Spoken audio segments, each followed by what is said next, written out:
ಇನ್ನು ನಿನ್ನೆ ತಾನೇ ಪ್ರಕಟ ಆದಂತ 3 ಕ್ಷೇತ್ರಗಳಿಗೆ ಸಂಬಂಧಪಟ್ಟ ಹಾಗಿನ ಬೈ ಎಲೆಕ್ಷನ್ ರಿಸಲ್ಟ್ ಬಗ್ಗೆ ಇವತ್ತು ಬಹಳ ದೊಡ್ಡ ಮಟ್ಟದಲ್ಲಿ ಪರಾಮರ್ಶೆ ನಡೀತಾ ಇದೆ.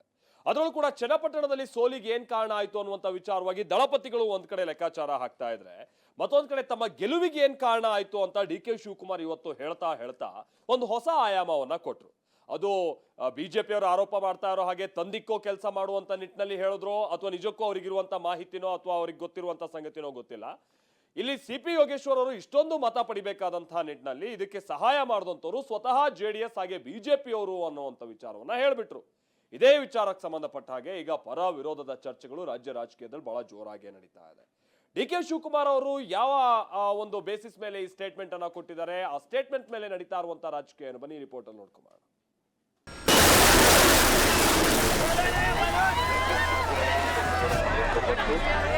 ಬಿಜೆಪಿಯವರೆಲ್ಲ ಬಂದು ನಮ್ಮ ಜೊತೆ ಬೆಂಬಲ ನಿಂತ್ಕೊಳ್ಳಿಲ್ಲ ಅಂತ, ದಳದವ್ರು ಸಹಾಯ ಮಾಡಿಲ್ಲ ಅಂತ ನಮ್ಗೆ ಇಷ್ಟು ಓಟ್ ಬರ್ತಿರಲಿಲ್ಲ. ಡಿ.ಕೆ. ಸುರೇಶ್ ಸೋಲ್ತಾಗ ಏನಂತ ಕರಿತೀರಾ? ಡಿ.ಕೆ. ಸುರೇಶ್ ಅವರು ಸೋತ್ರಲ್ಲ, ಅದಕ್ಕೆ ಯಾರು ಕಾರಣ? ಸಿದ್ದರಾಮಯ್ಯ ಅವರೇ ತಾನೆ. ಅಪೂರ್ವ ಸಹೋದರರು ಕ್ರೆಡಿಟ್ ಇಲ್ಲ. ಡಿ.ಕೆ. ಕುಮಾರ್ ಏನ್ ಹೇಳ್ತಾರೆ ಅದೆಲ್ಲ ಸುಳ್ಳು. ದೇವೇಗೌಡರನ್ನ ಇವತ್ತು ನಮ್ಮ ಜನ ತಿರಸ್ಕಾರ ಮಾಡಿದ್ದಾರೆ.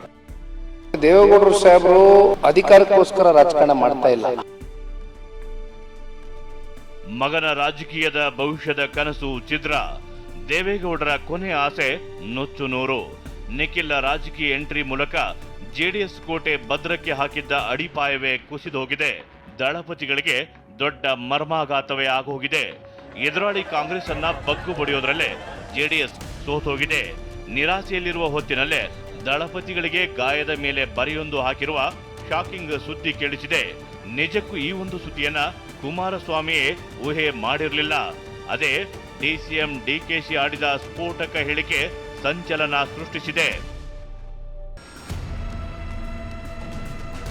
ನಿಖಿಲ್ ಸೋಲು, ಬಿಜೆಪಿಯ ಶಾಕ್, ಗಾಯದ ಮೇಲೆ ಬರೆ. ಬಿಜೆಪಿ ಜೆಡಿಎಸ್ ಸಹಾಯ ಮಾಡಿಲ್ಲ ಅಂದ್ರೆ ಸಿಪಿಐ ಗೆಲ್ತಿರ್ಲಿಲ್ಲ. ಚನ್ನಪಟ್ಟಣ ಫಲಿತಾಂಶ ಹೊತ್ತಿನಲ್ಲೇ ಡಿಸಿಎಂ ಡಿಕೆ ಬಾಂಬ್.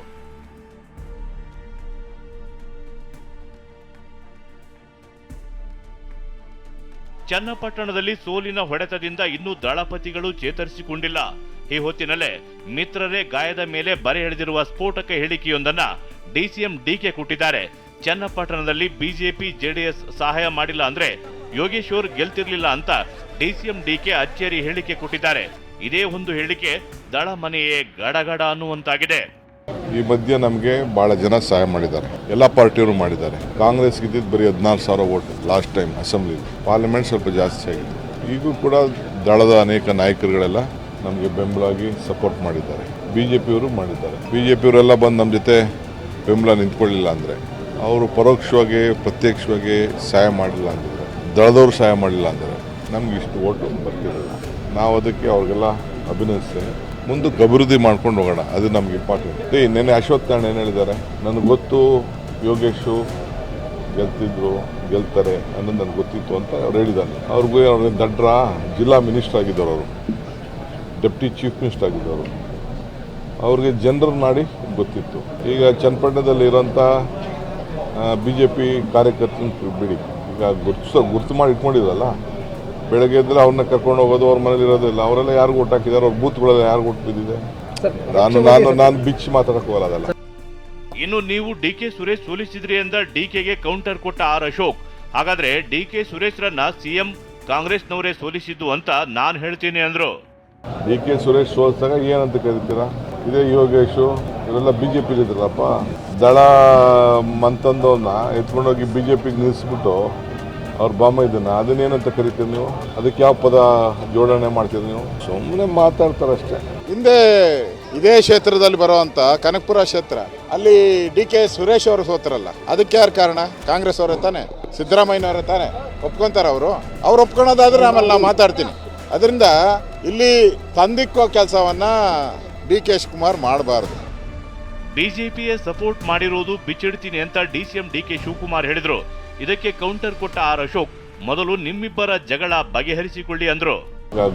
ಗುರ್ತು ಮಾಡಿ ಇಟ್ಕೊಂಡಿದ್ರಲ್ಲ, ಬೆಳಗ್ಗೆ ಇದ್ರೆ ಅವ್ರನ್ನ ಕರ್ಕೊಂಡು ಹೋಗೋದು, ಅವ್ರ ಮನೇಲಿ ಇರೋದಿಲ್ಲ. ಅವರೆಲ್ಲ ಯಾರಿಗೂ ಓಟ್ ಹಾಕಿದ್ದಾರೆ, ಅವ್ರ ಬೂತ್ಗಳೆಲ್ಲ ಯಾರಿಗೂ ಓಟ್ ಬಿದ್ದಿದೆ.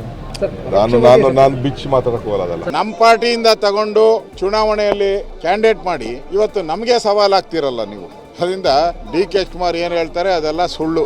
ಅವ್ರು ಫಸ್ಟು ಸಿದ್ದರಾಮಯ್ಯನಿಗೂ ಡಿ ಕೆ ಶಿವಕುಮಾರ್ಗಿರೋ ಜಗಳನ ಫಸ್ಟು ತೀರ್ಮಾನ ಮಾಡ್ಕೊಳ್ಳಿ, ಆಮೇಲೆ ಉಳಿದಿದ್ದೆಲ್ಲ ನಾವು ಹೇಳ್ತೀವಿ. ಚನ್ನಪಟ್ಟಣದಲ್ಲಿ ನಿಖಿಲ್ ಸೋಲಿನ ಬಗ್ಗೆ ಕುಮಾರಸ್ವಾಮಿ ಬೇಸರ. ಚನ್ನಪಟ್ಟಣದಲ್ಲಿ ನಿಖಿಲ್ ಸೋಲಿನಿಂದಾಗಿ ಜೆಡಿಎಸ್ ನಾಯಕರು ಮಂಕಾಗಿದ್ದಾರೆ. ಫಲಿತಾಂಶ ಬಳಿಕ ಫಸ್ಟ್ ರಿಯಾಕ್ಷನ್ ಕೊಟ್ಟ ಎಚ್ಡಿಕೆ ಈಗ ಮಾತನಾಡಿ ಏನೂ ಪ್ರಯೋಜನ ಇಲ್ಲ ಅಂದ್ರು. ದೆಹಲಿಯಿಂದ ಬಂದ ಬಳಿಕ ಮಾತನಾಡ್ತೀನಿ ಅಂತ ದೇವೇಗೌಡರು ಹೇಳಿದ್ರು. ರಿಸಲ್ಟ್ ಬಂದಾಗ ಈಗ ಏನ್ ಚರ್ಚೆ ಮಾಡೋದು ಅದಕ್ಕೆ ಅರ್ಥ ಇಲ್ಲ, ಅಕ್ಸೆಪ್ಟ್ ಮಾಡ್ಕೋಬೇಕು. ಜನ ತೀರ್ಮಾನ ಕೊಟ್ಟಿದ್ದಾರೆ, ಪಾರ್ಟಿ ಆಫೀಸರ್ದು ಭೇಟಿ ಮಾಡ್ತೇನೆ, ಕೇಳೋ ಎಲ್ಲ ಪ್ರಶ್ನೆಗಳು ಈ ಅತ್ಯಂತ ಶ್ರೇಷ್ಠ ಈ ಸಮಾರಂಭದಲ್ಲಿ ರಿಸಲ್ಟ್ ಬಂದಾಗ ಈಗ ಏನ್ ಚರ್ಚೆ ಮಾಡೋದು ಅದಕ್ಕೆ ಅರ್ಥ ಇಲ್ಲ, ಅಕ್ಸೆಪ್ಟ್ ಮಾಡ್ಕೋಬೇಕು. ಜನ ತೀರ್ಮಾನ ಕೊಟ್ಟಿದ್ದಾರೆ, ಪಾರ್ಟಿ ಆಫೀಸರ್ದು ಭೇಟಿ ಮಾಡ್ತೇನೆ, ಕೇಳೋ ಎಲ್ಲ ಪ್ರಶ್ನೆಗಳು ಈ ಅತ್ಯಂತ ಶ್ರೇಷ್ಠ ಈ ಸಮಾರಂಭದಲ್ಲಿ ದಯಮಾಡಿ ನೀವು ರಾಜಕೀಯ ಮಾತನಾಡಬಾರ್ದು, ನಿಮ್ಮಲ್ಲಿ ವಿನಂತಿ. ಖಂಡಿತವಾಗ್ಲೂ ನಮ್ಮದಾದಂಥ ಸಾಂಪ್ರದಾಯಿಕ ಮತಗಳು ನಮ್ದೇನು ಹಿಂದಿನಿಂದನೂ ನಾನು ಮಾತನಾಡ್ಕೊಂಡು ಬರ್ತಾ ಇದ್ದೆ. ಯಾವುದೇ ಒಬ್ಬ ಸಾಮಾನ್ಯ ಕಾರ್ಯಕರ್ತ ನಿಂತಾಗಲೂ ಕೂಡ 60,000 ಮಿನಿಮಮ್ ನಂಬರ್ ಏನಿತ್ತು 87,000ಕ್ಕೆ ಹೋಗಿ ಮುಟ್ಟಿದೆ ಅದು ಅಂತಕ್ಕಂಥದ್ದಾದರೆ, ನಮ್ಮ ಜನ ಅಂದರೆ ಪಕ್ಷದ ಅಭಿಮಾನಿಗಳು ಅಂತಕ್ಕಂಥದ್ದು ಏನು ಗುರುತಿಸ್ಕೊಂಡಿದ್ದಾರೆ, ಅವ್ರು ಯಾರು ಕೂಡ ನಮ್ಮ ಕೈಯನ್ನು ಬಿಟ್ಟಿಲ್ಲ. ಇನ್ನು ನಿಖಿಲ್ಗೆ ಬಿಜೆಪಿ ಬೆಂಬಲ ಕೊಡದಿರುವ ಡಿಸಿಎಂ ಹೇಳಿಕೆ ನಾನಾ ಲೆಕ್ಕಾಚಾರಕ್ಕೂ ಕಾರಣವಾಗಿದೆ. ಎಲ್ಲೋ ಒಂದು ಕಡೆ ಜೆಡಿಎಸ್ ಅನ್ನ ಮತ್ತಷ್ಟು ಕುಗ್ಗಿಸೋಕೆ ಡಿಸಿಎಂ ಮುಂದಾದಂತಿದೆ. ಈಗಾಗಲೇ ರಾಮನಗರದಲ್ಲಿ ತಮ್ಮ ಹಿಡಿತ ಸಾಧಿಸಿರುವ ಡಿಕೆ ಬ್ರದರ್ಸ್ ಮತ್ತಷ್ಟು ಒಕ್ಕಲಿಗರ ಲಾಭ ಪಡೆಯೋಕೆ ಮುಂದಾದಂತಿದೆ.